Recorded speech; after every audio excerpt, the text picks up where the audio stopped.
More about linear equations. First, we want to talk about slope and the rate of change. This should be familiar for you from Algebra 1, but we're going to review it again anyway. Slope, represented with the variable m, is the ratio of the vertical change to the horizontal change of 2 points from left to right.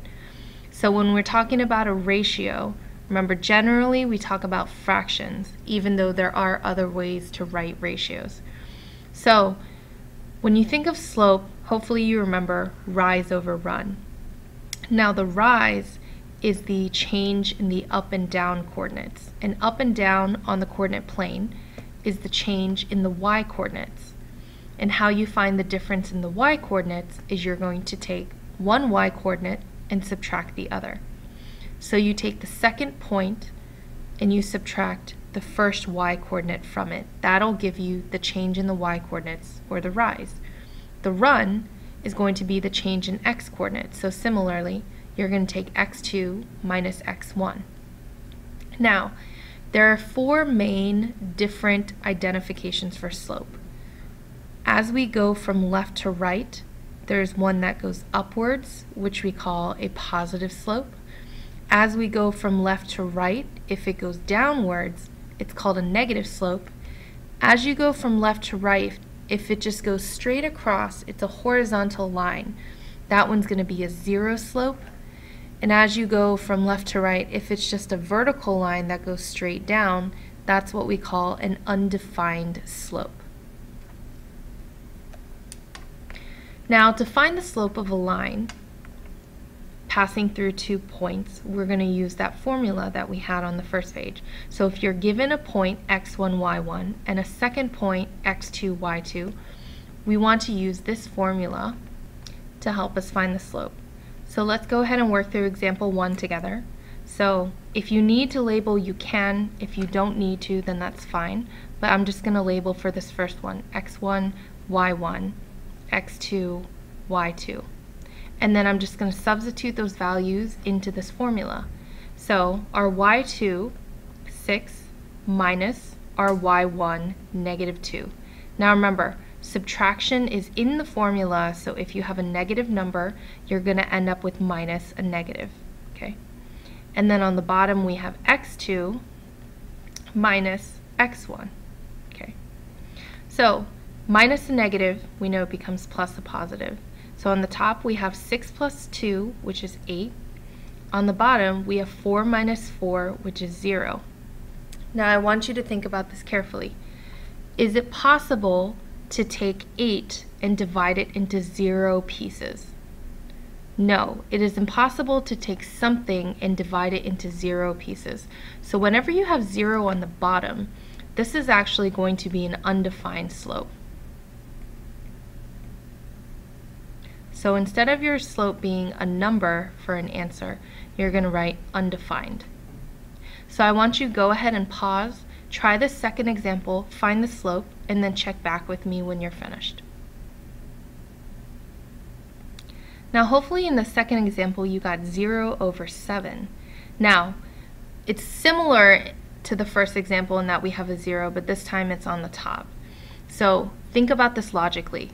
If you have $0 and you divide it by 7 people evenly, each of you is going to get $0. So that is actually a doable math problem. So when the 0 is on the top and you divide it into 7 pieces, your answer is still going to be 0. But it's impossible to divide something into 0 pieces. That's why this first one is undefined. Now, these are the 2 special cases, but if it doesn't have a 0 in the top or the bottom, remember, just simplify your fraction. Now let's talk briefly about the different forms of linear equations. You should have learned these forms in Algebra 1, but we're going to review them quickly. Slope-intercept form, y equals mx plus b. Here, the m represents the slope of the line. The b represents the y-intercept. It's where the line crosses the y-axis. X and y will remain in the formula as x and y. So when you write a linear equation in slope-intercept form, m and b will be replaced by numbers. In point-slope form, y minus y1 equals m times x minus x1. So just as before, m still represents the slope. X and y are still going to be variables that are listed, but we have extra variables x1 and y1. Now, it says point-slope form, so we have the slope represented. So we use this equation when we're also given a coordinate point. So the x-coordinate of the given point and the y-coordinate of the given point are going to be inserted for x1 and y1. Now standard form, this one's going to be a little different. It looks like ax plus by equals c. A, b, and c are real numbers. A and b cannot both be 0. But the numbers a, b, and c don't actually tell us anything directly the way that some of the variables do in slope-intercept and point-slope. So what we can find from standard form is if you take c and divide it by a, that'll give you the x-intercept of the line.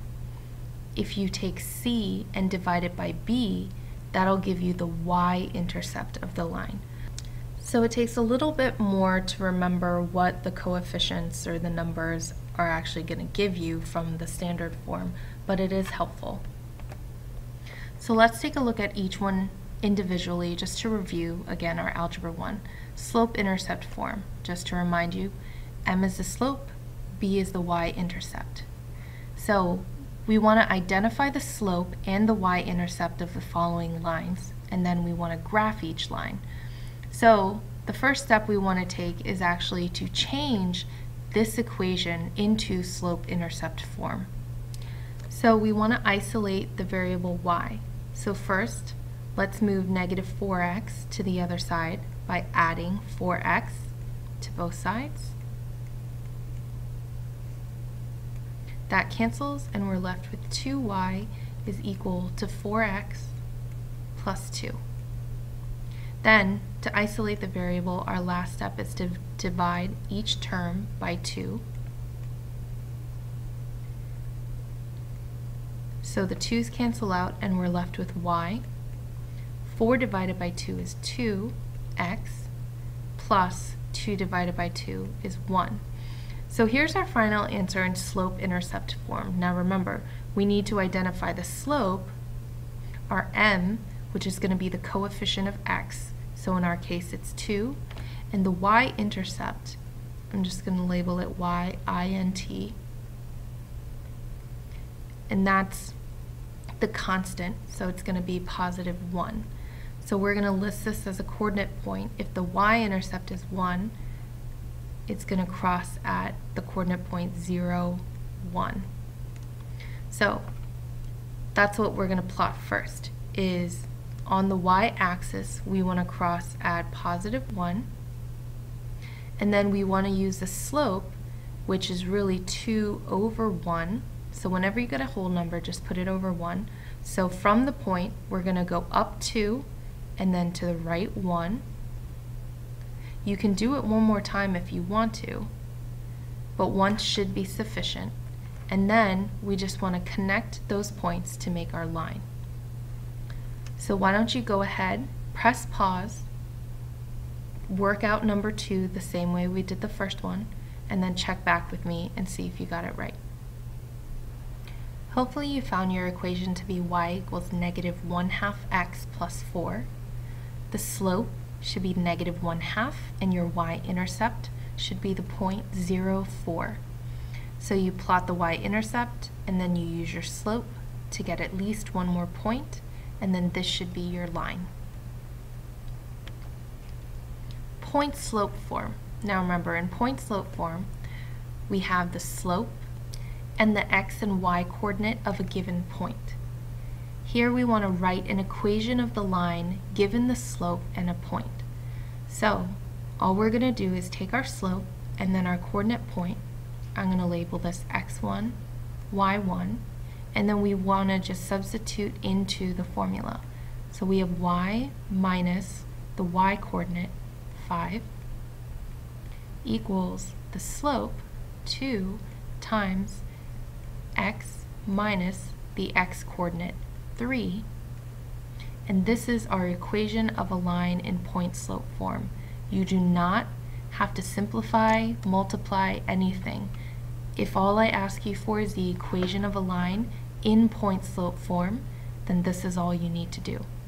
So why don't you go ahead, press pause, try the second example, and check back with me to see if you got it right. Hopefully you got y minus 3 equals negative 1/2 times x minus x2. Now the one thing with point slope form is that these parentheses are crucial, so don't forget to put those parentheses in. Now for standard form, remember a, b, and c are real numbers, and a and b cannot both be 0. And the information it gives us is the y-intercept and the x-intercept. So this one asks us to find the equation of the line and write it in standard form. Then graph the line.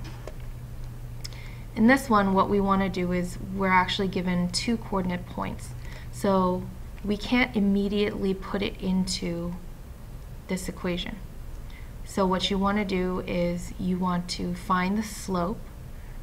So we're going to take our y2 minus y1, 4 minus negative 1, over 3 minus negative 2.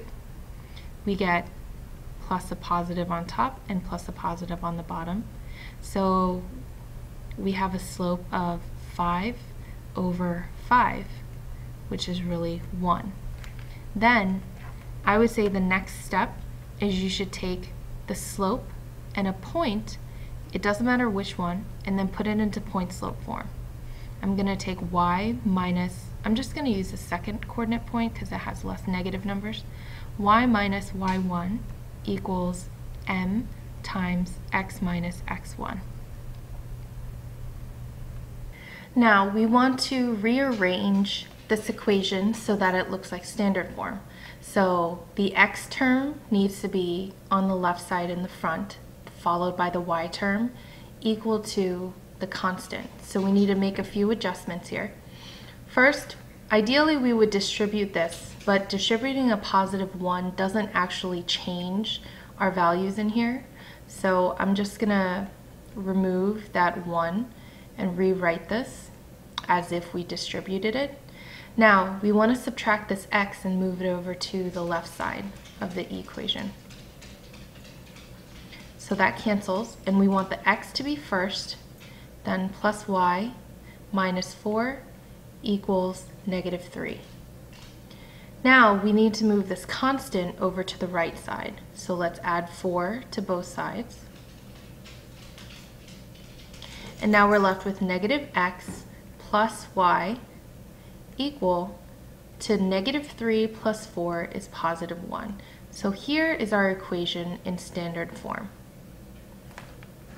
Now, because we were given a point, well, 2 points, and we found the slope, we could actually graph the line using a point and the slope.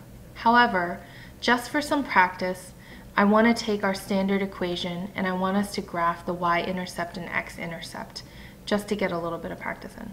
So, like we said, the x-intercept, where the line crosses the x-axis, we're going to find by taking c divided by a. So we're going to take c divided by a, and our a is negative 1. Positive 1 divided by negative 1 gives us negative 1. So this is going to be our x-intercept. So the graph crosses the x-axis at negative 1, so let's plot that. And then to find the y-intercept, it's c divided by b. So we're going to take our c and divide it by b, which is our y coefficient, which is positive 1. Positive 1 divided by positive 1 is positive 1. And this is our y-intercept. So we're going to go on the y-axis and plot positive 1. Now we have 2 points, and that's enough for us to graph our line. So when you connect those points, here's our line. Now, these are a few important lines to remember, so I want you to graph the following lines. I'll walk through a couple of these with you, and then I want you to do the other two on your own. So whenever you see equations y equals one number or x equals one number, they're not in any of the forms that we were given. So I need you to remember that y equals a number and x equals a number. It's either going to be a vertical or a horizontal line. Now it might be hard for you to remember which one's which, so I'm going to show you a way that you can figure it out logically. Y equals 2. I want you to go on the y-axis and find positive 2. Now, the y-coordinate will always be positive 2. So I want you to find another point that has a y-coordinate of positive 2. You only need one other point, and then from there, you'll be able to graph your line. So now here's our line for y equals 2. We're going to go through the same process with x equals 0. I want you to find on the x-axis the coordinate 0. So on the x-axis, here's our 0 at our origin. Now I want you to plot another point where the x-coordinate is also 0. So x-coordinates of 0, here's another point right here. This is going to be 0, 1. And then you want to plot your line connecting those 2 points. Now in this case, the line x equals 0 happens to be the y-axis. Now I want you to remember those steps, press pause, and graph the lines for y equals 0 and x equals -1. Then you can check back with me and see if you got it right. Hopefully your lines for example 3 and 4 match mine. For example 3, y equals 0 should be the x-axis. And then for example 4, you should have this line crossing at x equals -1. That's it for today. Remember, if you had any questions while going through the notes, make sure to submit them on the form on the website and we'll go over it next class.